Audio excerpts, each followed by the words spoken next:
Hey, this is Mira Beg, the founder of Overnight Success Publishing and host of Overnight Success TV. And today I have the pleasure to have Mark Pace, the Longevity Institute founder and the longevity guy, in our studio. And we're gonna talk about his story, but more importantly, he's gonna share with us some information about how to have a longer, healthier, happier life, which I'm pretty sure that I know I'm interested in that topic, and I'm pretty sure that you are as well.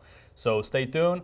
And Mark, welcome to the show. Well, thank you for stopping by. Thanks, Mira. And I'm super excited. Like, we just really met a couple days ago, and just the topic that you cover and you talk about just got me very interested. So let's just dive right in. If you wouldn't mind, just share with us your background, your story. Where did you come from, and how did you arrive to become the longevity guy? All right, well, that's great. I started out, I've spent the last 40 years actually as a life insurance guy. Okay. Yeah, and for the last 20, my research and specialty has always been around how long people live.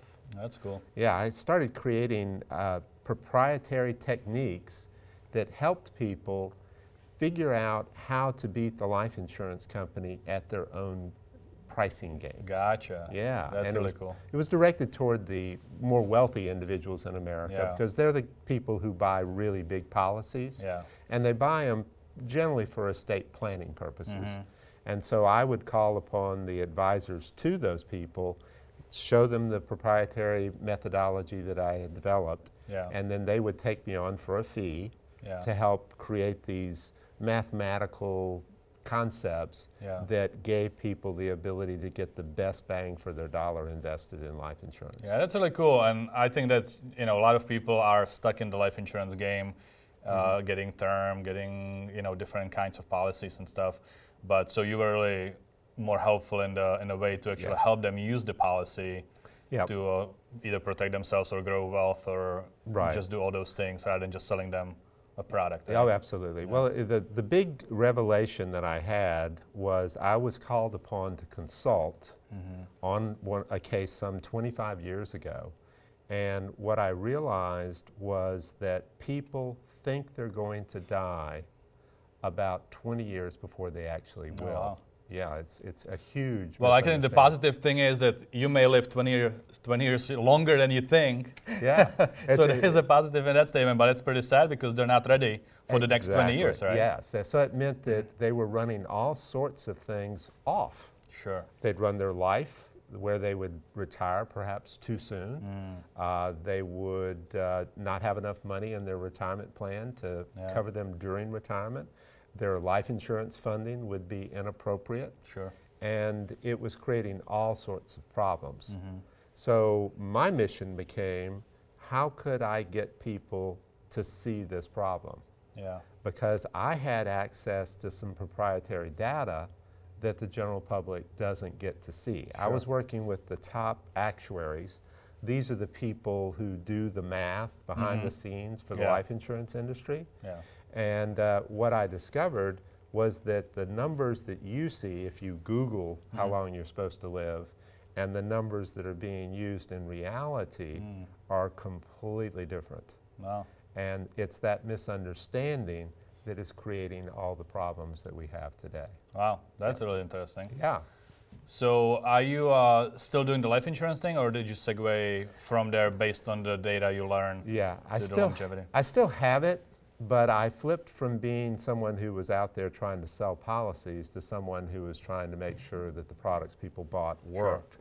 But from that... Yeah. Well, before you segue to that though, can I just for a second, for people that are looking for life insurance policy or getting sold things left and right, is there any word of advice to just kind of what to look for?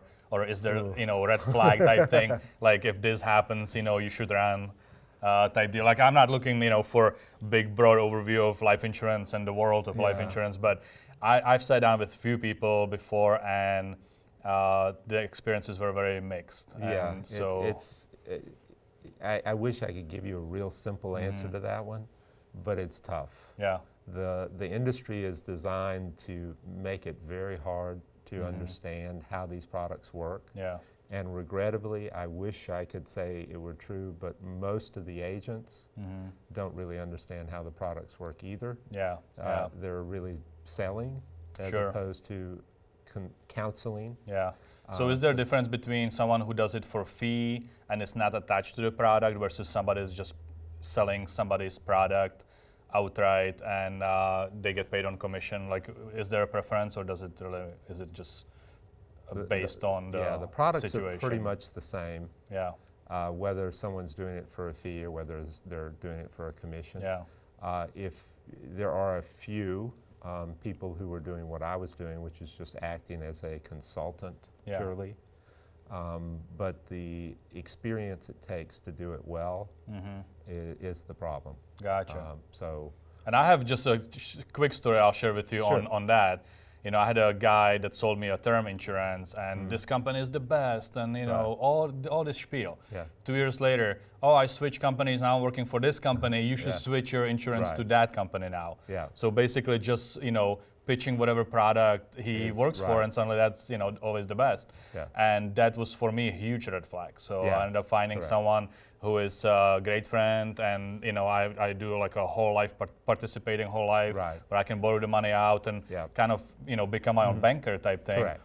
And I like that so I'm happy with what I have now. Well, good. But up to this point, for the last 10 years, when I was trying to get life insurance or getting different term policies and stuff, it never felt good. I felt like like having that used car salesman experience, and so that's why I was asking if there is any rule of thumb. But I do understand it's complicated. It is complicated, and one of the problems we're having in that industry is that there are fewer and fewer people going into it because there are fewer and fewer companies who are actually hiring and training agents. I see. So there are more and more people who have a license to sell life insurance. Yeah. Because with deregulation, it was made available through banks, investment companies, and just about everywhere.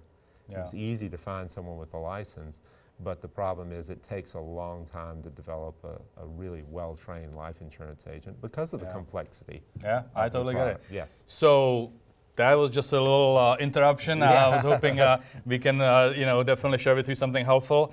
And I think just, I guess maybe the takeaway would be to do research and make sure you trust the person.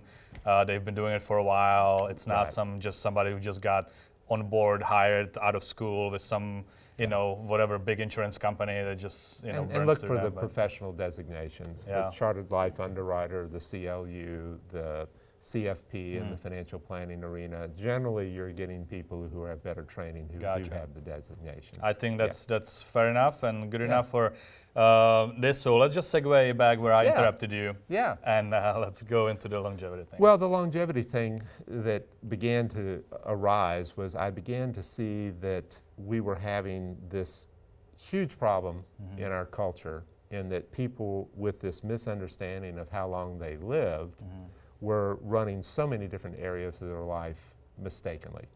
They were running their wealth accumulation improperly. They were retiring too soon. They were beginning to think that they were old when in fact they were just sick or hurt. Gotcha. And the way you behave is foundationally based upon what you believe is true. Yeah. And so my mission became to change that. And from that, I quickly developed, we brought together a team of experts in all sorts of areas, and we developed a presentation to explain to people what was possible with their life versus the way the culture was currently complying them into a behavior norm. In fact, I have a easel over there. I could easily show you what we're talking about. Oh, that would be awesome. So let's do that. We typically don't do these whiteboards and stuff on the show, but I want to try it, and we'll see what I think that would be amazing. So let's just walk over to the board and let's see what we have. Okay. So here's something we developed, and we found that this helped people a lot. All right.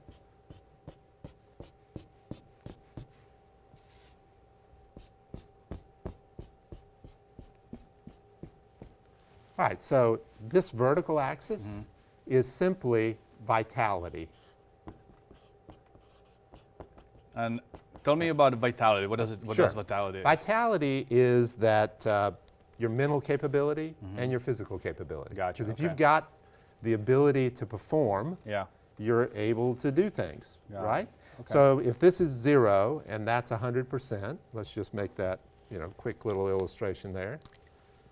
Your goals should be to, when you're born, you're at 0, you want to get up here physically and mentally Okay. someday, right? Yeah. Most people do. Yeah, for sure. All right, so let's let this axis be just how many years you've been alive. Got it. So, this is just age. Simple? Cool. Yeah? Yep, very simple. All right, so age. All right. So let's let this right about here be 30%. How's Yeah, that? That's perfect. Yeah. All right. So what this is a concept that I picked up from gerontologists. So this is not unique to me. Okay. 30% is sort of this arbitrary line that the gerontologists call the functionality threshold. I see. Okay, so if you're below it, mentally or physically, you got problems. Yeah. You can't perform, all right? Okay. If you're above it, you can perform. And obviously, further away from this line, the better you can perform. Yeah. If that makes sense. That makes sense, though. That Yeah. makes perfect sense, right? All right, so I have been interviewing people for years and asking them to draw a picture of what this looks like, all right? And this is the picture that most people will draw. You're born, and you get better pretty quick, right? Yeah. And then you get up here, and then it does like So that. the bell curve. Sort of the bell Yeah, curve, yeah. right? And most people would, make this peak somewhere around middle age. Let's call it 45. They see the decline starts at about 65. And when I ask, and by the way, I've been asking people for years, how long they think they're going to live, that's 80, that's that's the answer we get. Wow. Okay? Now, it just so happens that if you Google life expectancy on your computer, this is something most people don't know. The number that comes up is the at-birth number Yeah. for the entire population. Gotcha. And for America right now, it's 79.6 years. And by the way, every year they will publish that in newspaper articles. You've probably read it, Yeah. all right? And they'll talk about the fact that women live longer than men. So maybe there's a reason why everybody answers 80, Wow. all right? Yeah. So we're pre-programmed. You're for that number. pre-programmed, right? So if they wanted us to hear 100, Different then number, right? suddenly it will be all, yeah. All right, okay. so here's something else you need to know, is that number doesn't mean anything Yeah. because you weren't born today. Yeah. And the instant you're born, that's an average of the entire population. It's not a male or a female. Sure. It doesn't account for your race. It doesn't account for your income. Yeah. Doesn't account for how you end up living your life. All right? So let's push this line a little bit further up because I drew that a little bit high the first time. All right? So what we have found is that people don't understand that the longer you live, the longer you're supposed to live. So most people actually think that that is when they're supposed to die. Yeah. And yet, the average life expectancy for the United States population is 85. And as soon as I chop it up into select demographics, male, Yeah. female, age, smoke, non-smoke, health, occupation, etc. If I take a 65-year-old man, the type I'm typically dealing with, who's in great shape, who doesn't smoke, Yeah. who has a college education, who has a household income of $250,000, he thinks he's going to die at 80. The actual answer for him is 95. Oh, wow. And if it's a female, Yeah. it's 98. Wow. Do you see where we've got some problems? Got a little problem. So Got a big one thing problem. that when you're talking about is I'm thinking mind over body. Like if you're Yes. pre-programmed for the 80, I guarantee you that there's got to be some things where you basically like heading toward to die at 80. Yes. And your mind will just get you either sick or, you know, tired or something where you're just going to check out on that, at that number. So now if you know this, now suddenly, yeah. This is an even more important number. Yeah. Because we created a point where people are supposed to stop working. That's another one. Yeah. And we created this in 1940. Wow. Prior to that point in time, in the history of the world, we never told people that there was a finish line. Yeah. Now, if you don't know where the finish line is, do you run better or worse? Let me give you a story. This is a real story for me. When I was 9 years old, my father took me out to run a race. And I wanted to run so bad. And everybody was running 400s. Now 400s is once around the track. Yeah. And they were running separate heats, and my dad said, jump up there. It's your turn to run. I jumped on the line, I ran around, I was way ahead of everybody. And anyone's ever run track, that first time, if you run too hard, you run out of gas. Sure. But I was pushing myself and looking, and everybody was catching up. I barely crossed the finish line. Fell in the middle of the track, exhausted, so proud because I was this far ahead of the guy behind me. My father started hollering at me going, get back up, get out there. Guess what? It was an 800. Twice around the track. Now everybody else was able to run that race well, right? Yeah. How well was I able to finish that race? Did you even finish it? Barely. Yeah. I was afraid of my father. Yeah, that's funny. So you were motivated. I got motivated, but it was painful. Yeah, you didn't pace yourself. I didn't pace myself. This is what we're doing to people. People are running with these two things in mind when it's really this. Yeah. You run the race differently if you're expecting this, and if you didn't have a finish line that was this short. Sure. Completely different Makes race. a lot of sense. So hustling, working too hard, doing whatever just to because this is your light at the end of the tunnel. Yes. And then this happens, and I know some people continue to work because they get bored. Some people retire, blow through all their money, and then they're if not dead, they're dead broke. If by the time they're 80, because they didn't plan for this part. So this makes a lot of sense. Well, here's the rest of the story. This is what people think, but when I get with the experts, the people who are experts in neurology and physiology, they give me a completely different picture. So let's call this chart 1. Okay. And let's give you a picture of what the experts say is more probable if we just knew it was possible. Okay. All right? So this time, I'm going to draw a line, and here's the picture they draw. This one is for physical capability.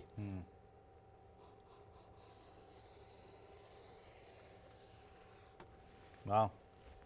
They say you should be able to peak physically in your 20s and stay there through your 40s and have a very slow decline. Yeah. That doesn't look at anything alike, does it? Not at all. All right? For most people, by the way, this is 40-year-old data. Okay. For most people, it's the first time they've ever seen it. Now, the experts who've written the books about this, who are talking to me in their ivory tower, are just amazed because they think everybody knows this. Wow.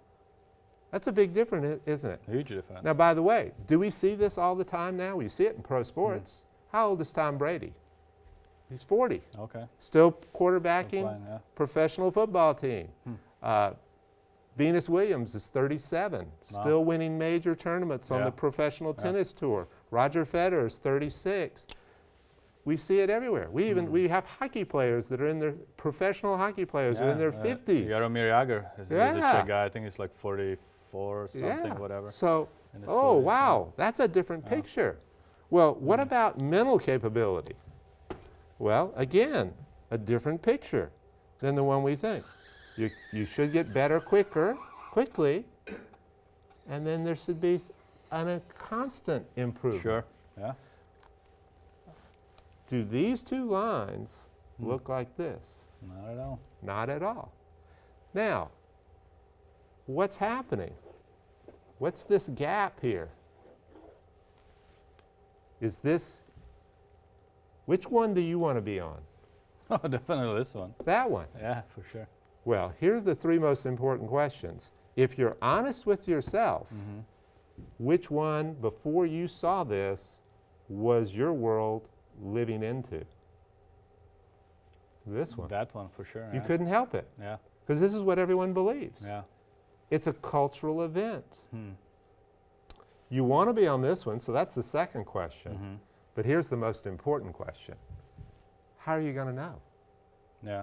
if you didn't even know? Yeah. How do you know how to get off of this and get to here? That's cool. Well, that's what our program's all about. That makes a lot of sense. We have one goal, Yeah. and one goal only, and that is to take people from here to here, Got it. wherever they are. And the earlier we can catch them, the easier it becomes. Yeah. So you got a few step program. Like the first step is to admit you have a problem. Yes. Right here. Yeah. And as long Well, yeah. here's where we ran into. We've been giving this presentation for years, and people would come back to me years later and still go, chart 1, chart 2. Oh, I want to be on chart 2. Yeah. But I'd look at them and I'd say, but what have you done? Yeah. And the answer was nothing. Well, my wild guess, it takes a lot of discipline and commitment to make that leap, because if you are pre-programmed and used to doing this for 40 years, and then you're supposed to switch like that, It's not easy. you know, either a big pain in your life that actually makes you do things, and Right. that's how people a lot of times operate, right, from a pain point, Yep. or really seeing that this joy and stuff could bring you so much better life. And but yeah, I bet it's uphill battle, but it's actually very uplifting to see that there is something like this. I had no idea. Well, here was our big breakthrough. So, We brought together a team of experts from multidisciplines. Cultural anthropologists, social psychologists, clinical psychotherapists, performance management people in both business and sports performance. yeah. Quite a number of disciplines, because I was on a mission to figure out how to get people to change their behaviors so they actually live this way. Yeah. And the big discovery came from the the cultural anthropologist, believe it or not. And he said two things that broke the barrier for us. The first one was, you do know, again, you know, they're in their ivory tower, and so they think everyone knows what they know. Yeah, right. He said, you do know that how people age and what sickness looks like is a cultural event. That's interesting. No, no, Wow. I didn't know it. And then he made one further statement. He said, anything that is learned experientially cannot be unlearned with information. Oh, wow. This is information. Yeah. I wasn't changing anyone Yeah. with the information. But And yeah. if my mission was to take care of this greatest waste of human potential in the history of mankind, because this isn't just a U.S. event. This is taking place all over the world. Yeah. Look at the pain and suffering that's taking place because people are here instead of here. Yeah. Because they expect to be here because their culture tells them they should. That's right. And we suddenly had the path to figure out how to make the massive change that people needed, and we created systems whereby they had experiential learning take place Yeah. so that they could quickly modify their beliefs and behaviors and make the changes that they needed to make. Wow. And it showed up in every area they needed to show up with Sure. quickly. I can imagine. They started getting in shape. Yeah. They started repairing relationships. They started taking care of issues having to do with how they worked. Yeah. Maybe they completely changed their career, Yeah. went into something different. Wow. Or maybe they re-engaged. Maybe they went back to school Wow. and got ready to be here and look like this instead of this. Wow. That's exciting. That's isn't it? mind-blowing and exciting and everything in between. Yeah, wow. So my guess would be it's definitely, well, I mean, sounds like you figured it out. Yeah. Because when I'm looking at it, you know, we always talk on this show about taking action. Like if you have all the information in the world, you don't take the first step towards success, which really the overnight success is based on, Right. is making the decision and taking the first step. So this really is along the same lines that we've been talking about on this show. So I like it. I believe it. I would Yeah. love to see, some of the stuff that you Great. actually do with it, and how you make people motivated, because it's almost like selling prevention. Correct. And nobody wants to buy prevention. You know, it's in the coaching business, especially like health coaching. If you are not physically in pain or sick, and somebody trying to tell you eat better or do this whatever so you don't get Right. sick, it's really an uphill battle. So It is. I think the decision to make this happen is going to be the first step, It is. and then being committed, right? And they, what we find is we help them make something called a primary decision. Their primary decision is to live life this way. Yeah. The instant the primary decision is made deep enough within their body and their mind. Yeah. So we align, that's why our system is called the Vital Longevity Institute, Yeah. and the Vital Lifelong Alignment is the program, and our system is called Vitalign. We have to align their mind, both their subconscious and their conscious, Yeah. with their self-image. And when that decision is made as a primary decision to live this way, they immediately start looking for the solutions. Interesting. Because those are secondary decisions. And most people come at you in that pain orientation at the secondary decision level. Primary decisions always drive secondary decisions. Wow. Secondary decisions generally are short-lived. Okay. That's why the weight loss industry does so well, Yeah. does Because this. the weight loss is a secondary decision. That's not a why the primary. gyms Oh. do so well, because it's a secondary decision. Yeah. Wow. It's the people who make primary decisions. Our system helps people learn to make primary decisions, and then secondary decisions become much easier.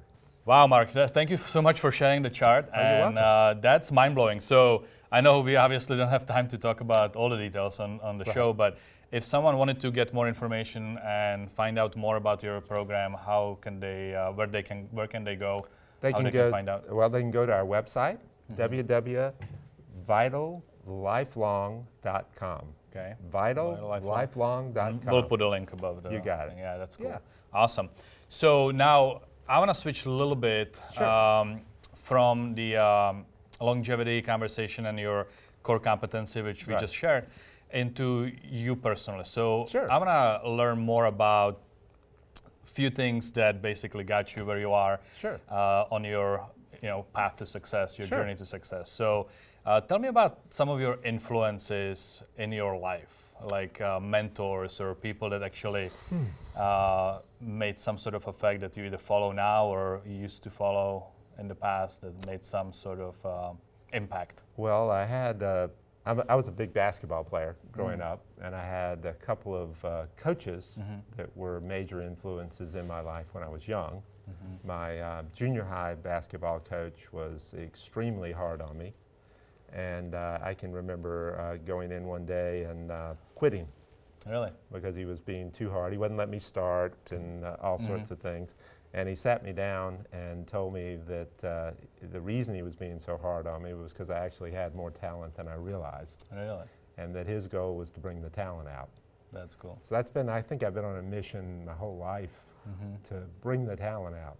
Yeah. And then later I had another one in high school that said somewhat the same thing to me. So both of them Yeah. gave me that same message at just the time when I needed it. Yeah. Yeah. And that was a big influence Did on it me. click with you right at that moment, or is it something that like you looked back in a little bit and were Yeah. like, oh yeah, he actually. There was a big click right at Yeah, that moment. that's cool. But I'm sure looking back, there's been many, many more. The other one that I think has been the biggest influence in my life, because I know now that I'm a natural learner, as you can see probably Yes. by all the research that Yeah. went into that, is I was listening to the old, I'm old enough to where they had cassettes. Yeah, sure, of course. I was listening to the cassette tapes, and the cassette tape said, when I was 23, that if you want to master life and learning, that you turn your car into a learning studio Yeah, for sure. and put learning information in Yeah. your car and listen to it anytime you're in your car. Yeah, that And was, I have been doing that ever since. Yeah, I remember hearing that from Zig Ziglar. Yeah. In my case.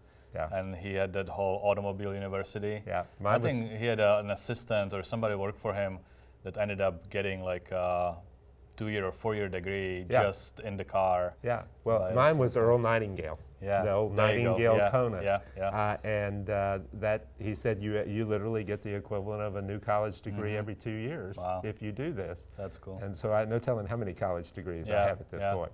And I think that's really a point that we should maybe bring out. You should be doing it now with Audible and with all the resources and CDs or whatever downloads. I'm lucky enough that I work 4 minutes from where I live and stuff, but I still travel around the country a lot. And just recently I was going to some mastermind groups and commuting like 1 hour each way. Yeah. Stuck in traffic. I was like, it definitely got me appreciate what I have and not have to commute every single day. But at the same time, it's an opportunity really to listen to something and actually, feed your mind with some great positive information for the day.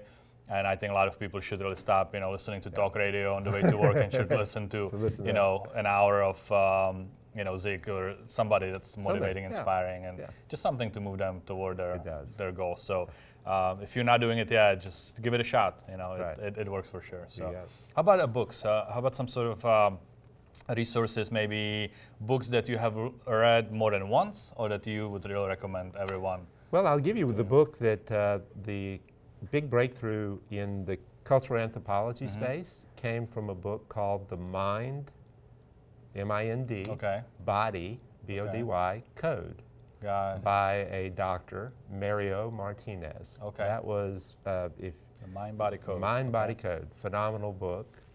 And I'll give you another tip. One of the bigger influences of my life is I started working with a gentleman named Dan Sullivan, who is known as the strategic coach. And he is a coach to successful entrepreneurs worldwide. He is the most successful coach. And I worked with Dan for 20 years. And one of the more prominent things I picked up from him that I still use all the time is the concept of negativity. Those setbacks, the things that are holding us back. He did an exercise where we had to list the worst things that ever happened to us. And by the time you got through going through the exercise and answering the questions he had you answer, you discovered that the worst things that ever happened to you actually were the things that made you who you are. That's right. Yeah. Yeah, that's a really great concept too. And that's I've always said, everything that happens in your life happens for a reason. Right. And when you're going through it, just like with your basketball, when it was actually happening and you were sitting on the sidelines and stuff, I'm sure it didn't feel good. Right. But when you look back and realize why it was happening, and if it wasn't for that instance or that experience, you wouldn't be where you are today. Right. It's mind-blowing. So now whenever something is happening, I either call it like champagne problems because it's really just kind of the first world problems a lot of times. Or just kind of look at it as like, okay, this sucks, but there's probably some reason for it. Right. And then within a few days or a week or a month, you realize why it happened. And then it's like, okay, cool. Like you don't have to, get emotional over it. You don't have to stress over it. And that helps me a lot. So that's a great resource. I'm sure the book is awesome. Yeah. How about your why? So you are definitely a guy now that I understand. You shoot for the longevity and you teach others how to do it. But what gets you out of bed? What's your big why? My big why is this whole concept. Because I was one of the first financial planners in America. Yeah. I know I don't look it. Hopefully, my program is working well enough for me, so I look young enough. You definitely do. Yeah, but because I was so close to that, and I've watched this whole evolution, the pain it gives me to see the suffering that's going on in the world with this largest waste of human potential ever, where we have never had a culture that actually told people to slow down. Because before we invented Social Security, that's how people used to live, the other way. And it's been getting worse ever since we started giving people that arbitrary finish line. Sure. So my mission became to change that, because I am absolutely driven by the fact that most of this is unnecessary. Yeah. And it gets me out of bed in the morning. I want to do whatever I can do to help people, because it's possible. And the transformations we're seeing are unbelievable. I mean, I cry when I hear the success stories that come back. So that's my big why. I mean, I changed what I'm doing. I got rid of something that was a very, very lucrative income for me. I actually sold my old business. I had a very large life insurance brokerage company that I owned but didn't work for. I had already pulled off the lifestyle type concept. That's great. And I sold it, and I took most all of the money that came out of that sale and have poured it into this venture. And I have had more fun over the last 2 years of my life, and I've learned more. Yeah. So I'm actually living That's really cool. that second chart. That's really awesome. That is cool. Yeah, that's cool. Yeah. I always like to close these interviews with one question, and that's about success. Success means different things to every person. So can you share with us what success means to you personally? Well, for me, it's being able to do what I want, when I want, for my own reasons. Yeah. And being able to help people is one of my big reasons. That's cool. So for me, that's what success is. And I hope I can keep doing it for as long as I'm here on this earth. And it's so much fun to help others. That's really cool. Well, Mark, thank you so much You're for welcome. sharing all this knowledge. I feel inspired already. Maybe I'll go down to 1 cup of coffee a day instead of 4 now, just from this interview. We can run you through the program. We need to chat about this after the show for sure, because it's amazing. Well, so, thank you. Yeah, thank you're you welcome. So much. And I hope that you guys learned something from it and got at least a little inspired by the chart, and just opening your horizons, and just seeing that whatever the media is feeding us is not necessarily the stuff you should be listening to. I mean, it just blows my mind to see some of the things you see on TV and the stuff that the We have media a term for that. Yeah, what is it? It's called the culturally conforming conveyor belt. Wow. We are all trapped on it. Yeah. That's what that Yeah. parable Yeah. looks like. So if nothing else, just know that you are in charge of your own destiny, your own health, your own success, and keep that in mind. Take a look at Mark's resources. I know I will for sure. And just remember, I already mentioned it once when we were by the chart, but you are not going to benefit from any of this unless you take action. So decide, make a decision, take the first step, and take action. And you're going to see the results showing up very, very soon. Because most people, guess what? Most people never take the first step, and they just get stuck in the rat race. Thank you so much for watching this episode of Overnight Success TV. And as always, wake up and be successful.